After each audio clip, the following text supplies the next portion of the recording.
Hey guys, it's Godbars here, the self-proclaimed hip-hop historian, and this is the 276th episode of my series where I grab a vinyl from my collection, talk about why I love it, what influence it has, and what its place is in the grand scheme of hip-hop. So after that absurdly long set of 90s albums, finally here we are starting off our new group of personal favorites from the last 15 years. And what better album to kick it off with than one of the single most celebrated LPs of the 2010s, Danny Brown's 2016 masterpiece Atrocity Exhibition, which I always just assumed was inspired by the Joy Division song of the same name off the band's final album Closer. You may be wondering why it took so long to cover such an obvious and essential modern classic, and honestly the answer is a very similar reason to why I haven't discussed Kendrick Lamar's debatable magnum opus To Pimp a Butterfly, which is because I initially reviewed both K-Dot and Danny as my 12th and 13th uploads on the channel, when I covered Section 80 and Triple X respectively, which despite both legendary MCs having debuted in the early to mid 2000s, were really the projects that put each of them on a lot of people's radars, and helped give their promising careers a much-needed kickstart to get to the next level. While obviously those LPs aren't remotely unknown or obscure, I chose to do them first because I feel like Atrocity Exhibition and T-Pab often take such a big precedent over everything else in their discographies, especially the latter, with To Pimp a Butterfly being a lot of younger listeners' go-to pick as the quote-unquote best hip-hop album of all time, no discussion. But we'll delve a bit deeper into that topic a little later on in this set of modern classics.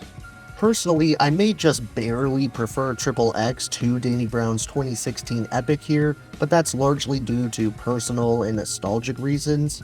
like how I can very clearly remember and picture myself in my art class in freshman year of high school, and a friend who was a little older giving me his headphones and playing blunt after blunt for me. Though to be fair, Atrocity Exhibition is pretty much perfect, and I was obsessed with it from the second it came out, and I had made sure to stay up to date with every piece of information or single that came out regarding this release. Both of these amazing projects heavily feature themes of drug use and dependency, and don't shy away from showing the dark side and the personal turmoil that comes from being an addict. But while Triple X is kind of segmented off into two acts almost,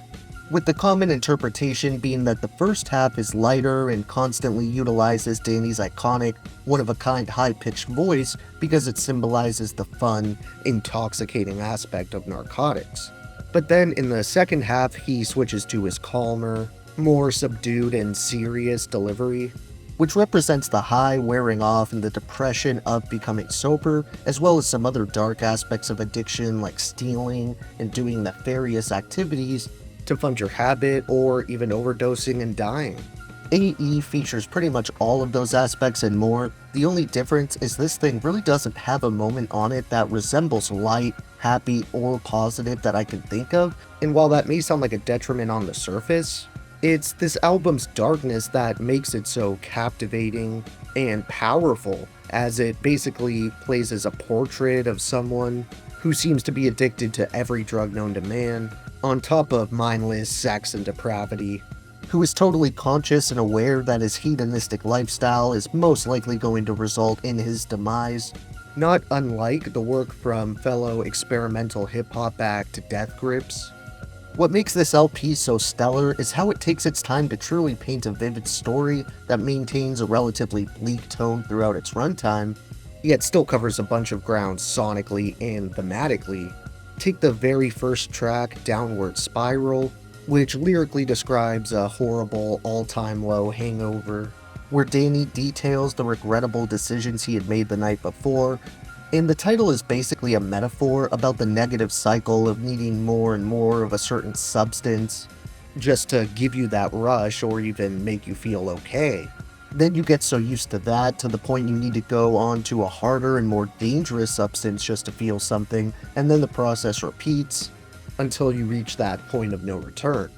The instrumental perfectly matches these ideas with these warped, blaring guitars and off-kilter drums that really do make it feel like you're enveloped in this downward spiral, which makes it the ideal way to start off Atrocity Exhibition, because it's like we're getting sucked into Danny Brown's grimy, drug-addicted, and sex-obsessed life. At least his life at this time, I should say. I also remember when I first heard this thing being so dumbfounded and impressed by how creative, experimental, and idiosyncratic the production is, with a bunch of beats that sound so personally geared towards Danny and his MO here, that it's hard to imagine anyone else rapping over the bulk of them, outside of the tracks with guest MCs or singers, which definitely are moments that make a little more of an attempt to be accessible, though they're still nowhere really near PG. And there's very few, if any, points on this whole LP that compromise or betray that dark, subversive atmosphere.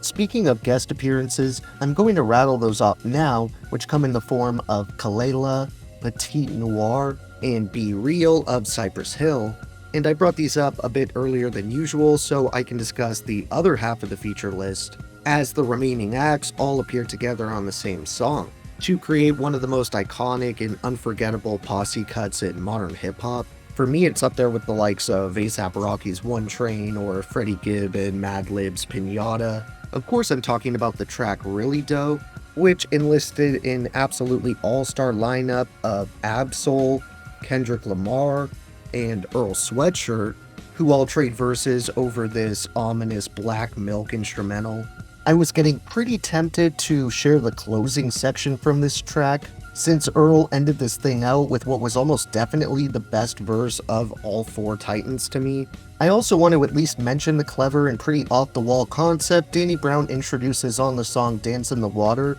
where over a twisted, almost tribal sort of beat, he sporadically repeats this mantra, dance in the water and not get wet, not get wet, not get wet, which basically serves as an allegory for doing the same dangerous activities over and over again, be it drugs, gangs, etc. And despite knowing that this type of gamble can and likely will cost you your life, you still keep rolling that dice, aka dancing in the water and not getting wet, basically using these substances and hoping you won't overdose, with not getting wet referring to that Russian roulette game you're playing with your life, which are all fatal flaws that Danny is clearly painfully self-aware of, and I'd even hazard to guess that Atrocity Exhibition was a pretty therapeutic and cathartic experience for him, at least on the creative side, I'd hope. I already mentioned Black Milk, but the rest of the absolutely stellar production on this thing is the result of a few other talented names, with Paul White doing a good bulk of the instrumentals, but he also received assistance from the likes of Playa Hayes, Petite Noir, Evie and Christ, and The Alchemist, who together all managed to create beats that were so on the same page. I probably could have been convinced that they were all handled by one person. When it comes to the honorable mentions on this one, I'd like to shout out songs like Tell Me What I Don't Know, White Lines, Pneumonia, From the Ground, Today, and Hell for It. Then for my overall top 3 favorites outside of Really Doe, I would have to trim it down to Rolling Stone, Lost, and Ain't It Funny. Thank you for watching my 276th video. Next time we have one of my favorite modern wordsmiths who's been on the page before, just under a different moniker. So check in for that one, and if you enjoyed, be sure to like, subscribe, and let me know your favorite moments of this dark, sinister, and memorable hip-hop experience. Don't forget to have a great day, and I'll see you next time, okay? Alright.